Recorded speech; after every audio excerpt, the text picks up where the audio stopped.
नारायणपुर भाजपा महिला मोर्चा द्वारा जिला कार्यालय में आयोजित प्रेस वार्ता में महिला आयोग की सदस्य दीपिका शोरी ने नारी शक्ति वंदन संशोधन अधिनियम को लेकर कांग्रेस व विपक्षी दलों पर तीखा हमला बोला। उन्होंने आरोप लगाया कि महिलाओं को 33% आरक्षण देने वाले इस विधेयक को पारित नहीं होने देना महापाप है, जिसका परिणाम विपक्ष को भुगतना पड़ेगा।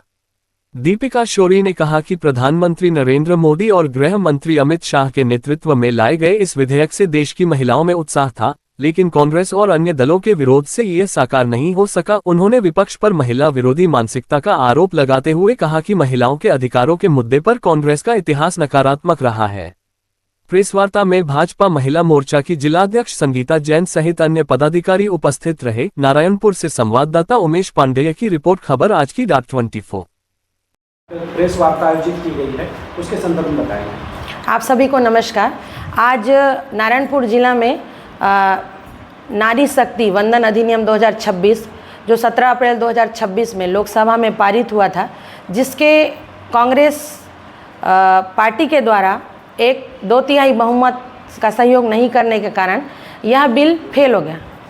2017 में पारित नहीं हुआ था, प्रस्तुत हुआ। फिर से टेक जी। आज के कार्यक्रम के संदर्भ में बताएंगे कि क्या कुछ मुद्दे को लेकर आज यहाँ पर प्रेस वार्ता आयोजित की गई है और आगे चलकर क्या कुछ रणनीति रहेगी भाजपा की इस पर। आज ये प्रेस मीटिंग का ये मकसद है कि 17 अप्रैल 2026 को लोकसभा के सदन में 33% आरक्षण जो बिल प्रस्तावित किया गया था, उसको कांग्रेस पार्टी के द्वारा सहयोग नहीं करने के कारण फेल हो गया। और कहीं ना कहीं भारत की समस्त महिलाओं का यह अपमान है, भारत की समस्त नारियों का अपमान है।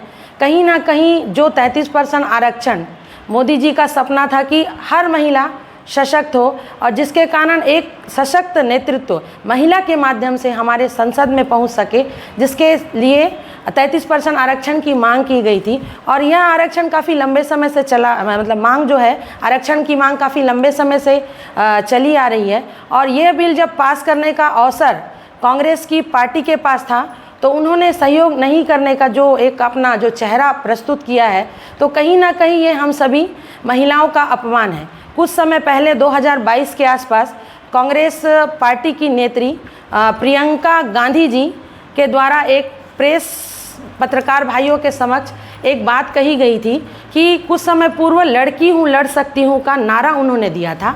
और जब पत्रकार भाइयों के द्वारा उनसे पूछा गया कि ये स्लोगन आप कैसे लाए, कैसे आपके दिमाग में आया, तो उन्होंने बताया कि 2022 के आसपास जब वो उत्तर प्रदेश के उन्नाव में एक रेप महिला से मिलने गई थी, उनके परिवार से मिलने गई थी, तब प्रताड़ित परिवार की भाभी ने ये बात उनको कही थी। और जब ये लड़की हूँ लड़ सकती हूँ का नारा को जब वास्तविक रूप में धरातल में इम्प्लीमेंट करने की जब बात आई, तो कहीं ना कहीं कांग्रेस पार्टी ने अपना वास्तविक चेहरा उजागर किया है। और महिलाओं की जो स्थिति वर्तमान में, उनको जो सशक्त नेतृत्व लोकसभा में देना चाहिए था, वो कहीं ना कहीं उनके द्वारा सदन में जिस प्रस्ताव को प्रस्तुत किया गया था, उसको कहीं ना कहीं उनके सहयोग नहीं करने के कारण सभी भारत की महिलाओं को उसका बहुत ज़्यादा नुकसान उठाना पड़ रहा है। और ये कांग्रेस की दोहरी नीति है जो कथनी और करनी में बहुत बड़ा अंतर दिखाती है। कांग्रेस के द्वारा आरोप लगाया जा रहा है कि उनके द्वारा महिला बिल आरक्षण को फेल नहीं किया गया है, उनके द्वारा जो सीमांकन और अन्य जो बिल जो लाए गए थे उनका विरोध किया गया, उस पर क्या कहना? देखिए, जब तक सीमांकन नहीं होगा, आप 33% आरक्षण को लागू नहीं कर सकते। और 2000 लास्ट जो जनगणना हुई थी भारत में 2011 में हुई थी, और 2014 का जो लोकसभा का चुनाव था वो 2011 के जनगणना के अनुसार हुआ।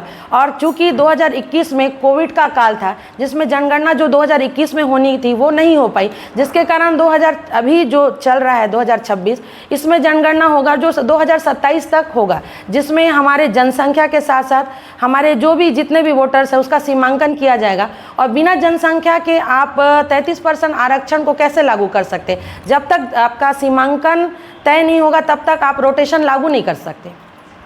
महिला बिल आरक्षण से सीमांकन का क्या लेना देना है, और जानना चाहेंगे कि जो महिला बिल आरक्षण लाया जा रहा है वो तत्काल लागू होने से किस प्रकार का नुकसान भाजपा देखती है?